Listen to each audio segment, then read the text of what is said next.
Esta mañana en la revista nos acompaña el presidente del Colegio de Ingenieros Civiles, el ingeniero Juan Carlos Tarifa. Buenos días, bienvenido a la revista.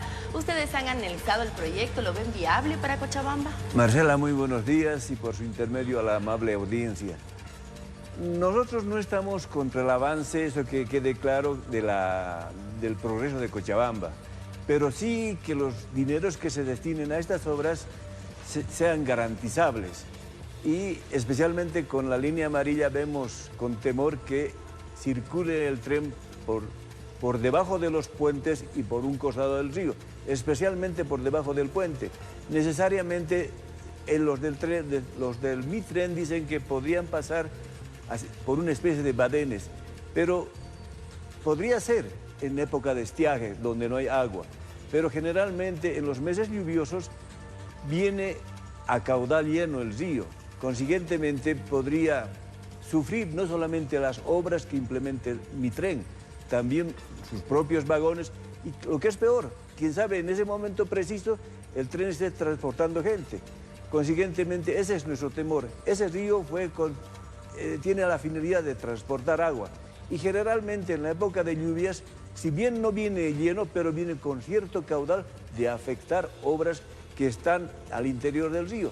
Y es más, el agua que no solamente viene agua, viene lodo, viene piedras, consiguientemente es una fuerza incontenible el río.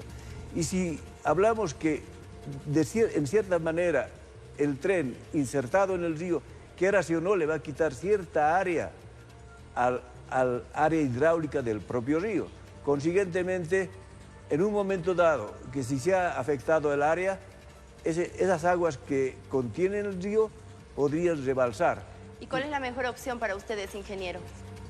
Mire, si insisten en llevar el trazo por el río, podría ser elevado. Ellos dicen que es muy caro, etcétera, ¿no? Pero, quiera si o no, las obras hay que hacerlas con cierta garantía. No podemos hacer para 9 meses, porque quiera si o no, los 3 meses lluviosos, sí el tren que va a surcar por el río va a tener problemas con el propio. Entonces sería una buena opción que se realice la línea amarilla de manera aérea en la ciudad. Sí, vuelvo a insistir, si se mantiene ese trazo, tendría que ser aéreo. Lo otro sería continuar el tren en cierta forma ya ha llegado a la avenida 6 de agosto. Pasaría en línea recta hasta la laguna Lalay. Claro que sí, es un obstáculo los puentes construidos, pero también se puede buscar, que quién sabe son más baratas, buscar, si es hacer una evaluación de costos, si es más barato adosarse a los puentes que hay por la avenida 6 de agosto y después confluir en la laguna Lalay. Pueden escoger el lado norte, el lado sur, después ir por el pie del Cerro de San Pedro, que eso sí sería garantizable. No hay ningún fenómeno que pueda atentarlo al tren o a esta línea amarilla, ¿no? ¿A ustedes como ingenieros civiles los han convocado antes de realizar el proyecto de este tren ligero? En realidad no, nos han mostrado ese trazo nada más, no nos han convocado, no hemos participado en ningún diseño. Y además de eso, esta institución tiene entes que tendrían que entregar diseños sumamente fiables, sumamente garantizables, ¿no? Es decir, que la línea amarilla es inviable. Por debajo, su trazo por debajo de los ríos y por el mismo río, sí lo consideramos inviable, ¿no? Por el fenómeno que ocurre al ir contra la corriente y contra la naturaleza del propio río. Entonces la mejor opción sería ir por la zona de San Pedro, por la avenida Rubén Darío. A nosotros nos parece que... ¿Les han presentado ustedes esta propuesta a las empresas Coca? En realidad no hemos hablado con la empresa Coca, sí, pero con el consejo del municipio, que también son parte involucrada en este proyecto. Quiera sí o no, el municipio tendría que jugar un papel importante, ¿no? Y conjuntamente el municipio, la empresa Coca, etcétera, ¿no? Y la ciudadanía también.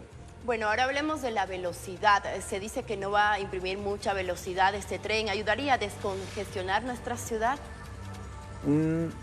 Ayudaría en cierta forma, pero este tren, quiera sí o no, tiene que ir a una velocidad máxima, yo diría, de 40 kilómetros por hora, porque quiera sí o no, hay bocacalles, tiene que jugar con los semáforos, tiene que jugar con los equipos, con los vehículos que pasen transversalmente. O sea que tampoco tiene expedito en línea recta el camino, ¿no? Tiene que obedecer ciertas restricciones que el propio tráfico ejercita, ¿no es cierto? Ingeniero, ¿se debe trabajar en la educación vial con los ciudadanos para implementar este tren ligero?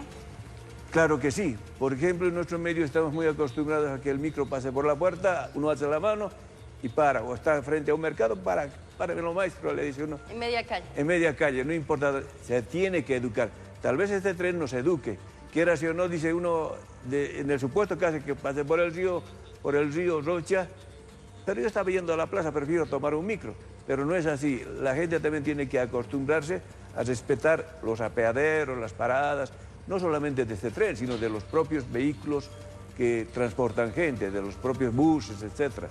Y para mí una de las mejores formas es educar a la gente a través de los buses que manejan más gente, ¿no? Transporte masivo. Ingeniero, en La Paz el teleférico ha cambiado un poco el estilo de vida. Por ejemplo, alguien que vive en la zona sur va a su trabajo en el teleférico en el centro de la ciudad. ¿Cambiaría el estilo de vida de los cochabambinos para que dejen su automóvil, ya que el parque automotriz es el que más contamina en nuestra ciudad? Indudablemente que sí. Cochabamba debe tender a esa iniciativa, ¿no? Quiero decir, no, de la zona norte, de Tiquipaya, incluso las condiciones topográficas se plantean de esa forma. La topografía ayuda, podría descongestionar todo el tráfico que viene, lo propio de Quillacollo. Esas serían unas buenas medidas de desinflar un poco el tráfico, porque en este instante tenemos solamente una vía explotable, que es la Blanco Galindo, y generalmente la Capitán Esper también sirve para ese bien, pero no lo usan. Esa vía está más destinada para el tráfico pesado. Consecuentemente, vale la pena que, si no tenemos espacio para hacer buenas vías, podríamos incorporar este tipo de transporte que usted dice, ¿no? Gracias, ingeniero, por habernos acompañado esta mañana en la revista. Los agradecidos somos los del Colegio de Ingenieros Civiles, que de alguna forma queremos contribuir. Vuelvo a reiterar, no nos oponemos al progreso de Cochabamba, pero que esos dineros que se inviertan sean efectivamente utilizados cierto en términos de garantía. Es lo que uno busca, ¿no? Que usted hace su casita y que invierte, pero que le sirva para toda una vida, ¿no es cierto? Es lo que queremos. Gracias, ingeniero. Y vamos a establecer